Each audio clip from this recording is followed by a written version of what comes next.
What's up, you guys? This is Lee. Some of you guys were asking about my little intro, I guess the 337 thing, how to make that. I don't know exactly what aspect you really didn't understand, so I'll just go and make something like some text flying into the screen and falling down in this folder.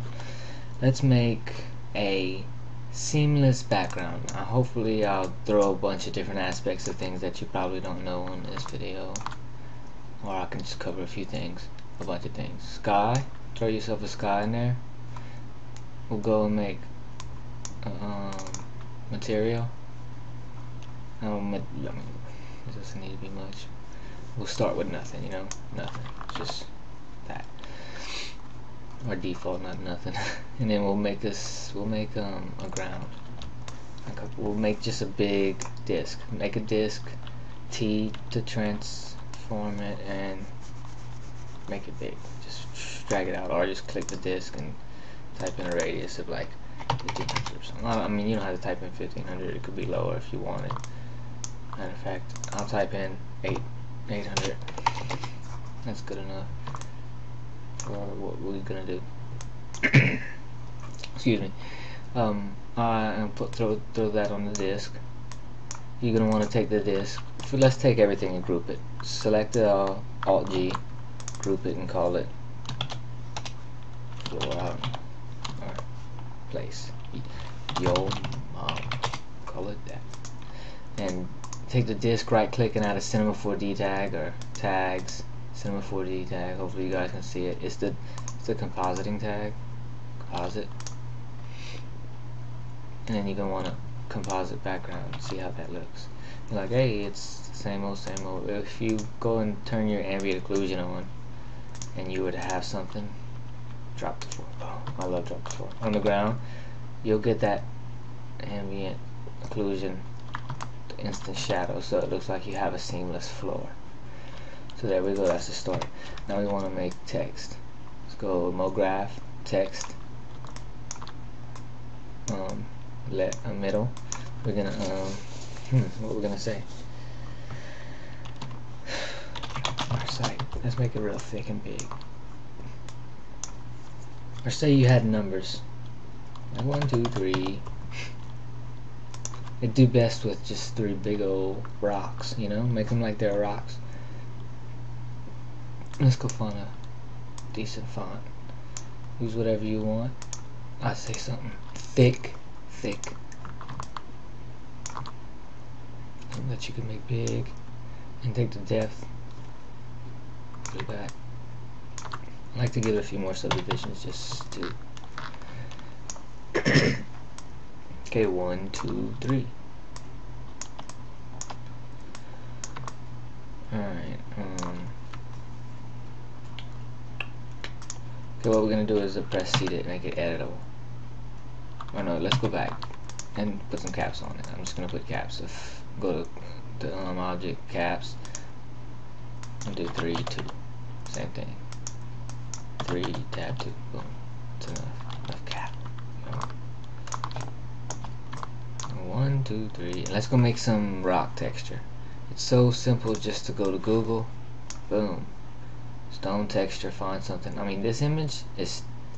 Look at this resolution. You don't need that big though. Look, I found that. There's good enough. You take that image, picture. You can just click it and drag it right here if you want to. Just click and drag. That's all we gotta do. And there it is. Let's add a bump. Make that bump up. Yo, let's make that. Click it. Texture, noise maybe. Go into noise. I don't know. I mean, I'm still learning all these things. There's the one that I picked. I wish I remember the name. That I really like, that made it look like rock. They give it a good bump maybe. Bump maybe. I don't know, take the bump and push it up. See the little extra bump?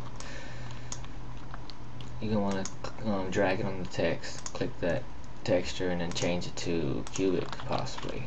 Okay, cubic is a decent start. Let's take a light, throw a light in the scene with it, see what that looks like.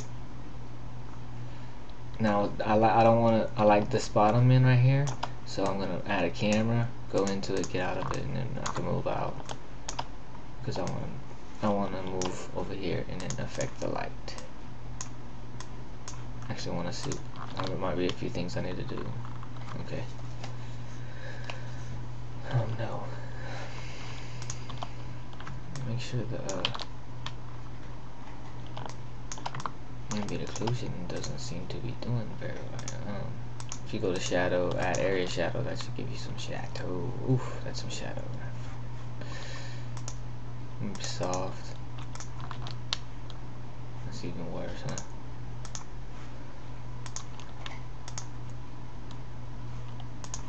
Let's test this here, area shadow without ambient occlusion. No, I don't like the shadow that it's giving me. Let's fix that. And the main thing is the light, actually. But I want more light. I want the light to be better than with default. Okay, let's take the click the texture. You see the texture axis tool? If you click that and you press T to transform, you could scale that. There's a line in there that I want to get rid of. Press the move tool, just move it around till you see the grid. I don't want that grid. Come on now. I think I can move it to where that little piece is still visible. So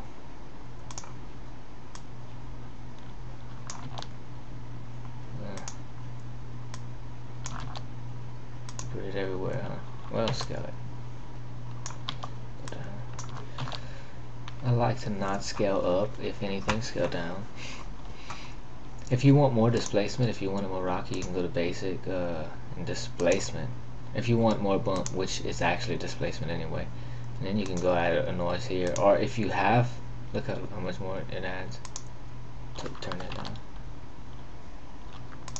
Make sure it's at. Now I don't think it's gonna do. I don't think it does perfect with when it's in MoGraph, so I would make it editable. Make it all editable. I have these three. You can pull them out. Screw all that format. You got 1, 2, 3. Oh, and actually we're gonna have to just go put the textures back on them, which is fine. Matter of fact, put them back on. Select all three. Cubic, BBDBD. Then you can go and alter each one, you know. Let's move it about. Scale if need be.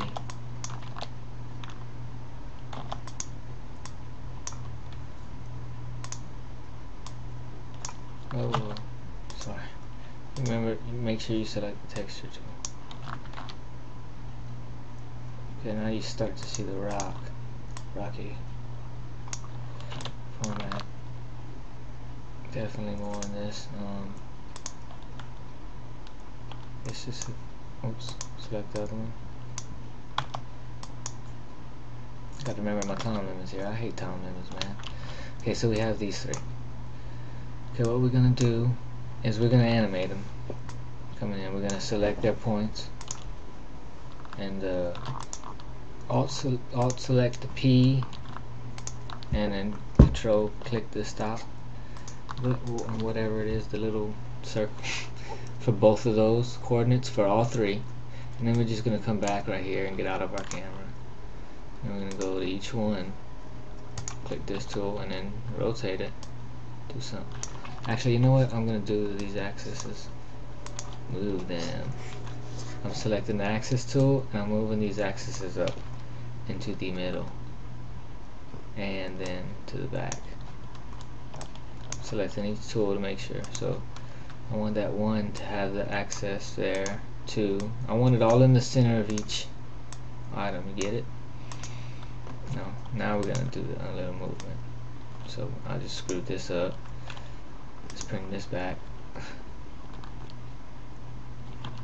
Actually, let me do it like this. Okay, back to there, and delete this stuff. Delete the keyframes. I just need to remember to do that first. Axis. Alright, 1 in the middle, 2. I hope you guys understand what I'm doing. I'm just trying to do it all fast. I'm just giving you guys ideas. See, each one's in the center, their axis, as much as possible.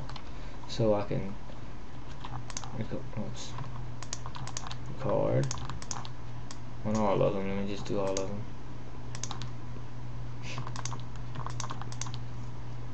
Come back here, and as a matter of fact, they're still low. They're still too low. Let me just move the camera.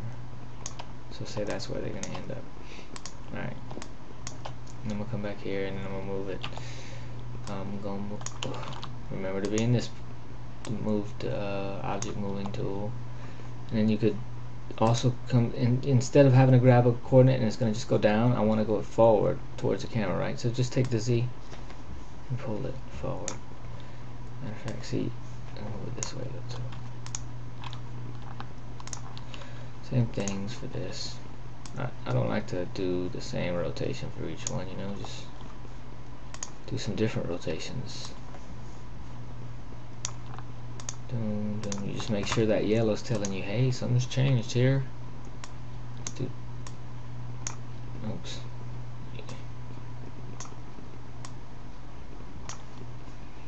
And go over here, and this is just the easier way, unless you have it tilted, whoops, like this in the end, then you could just press the move tool, and then really just move it this way.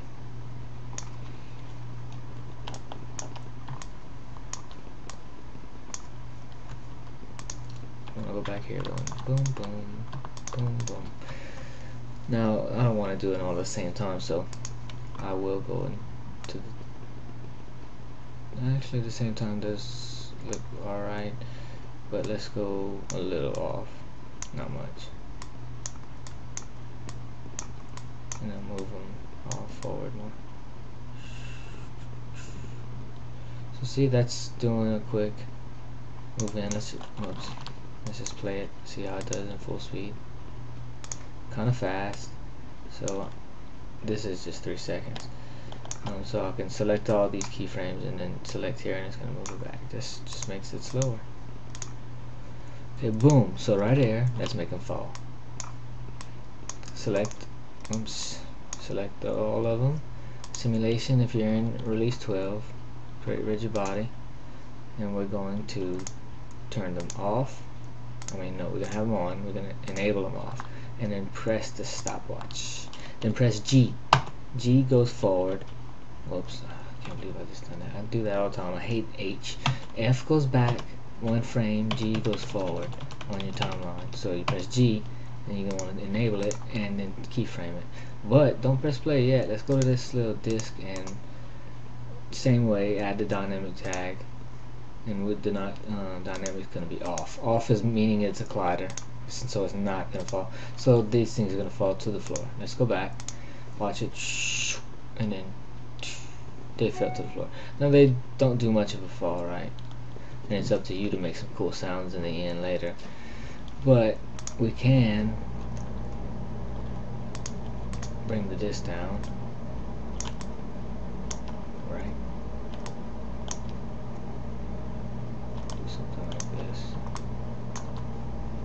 Actually, can't do nothing. We can't do that. We'll have to be right here.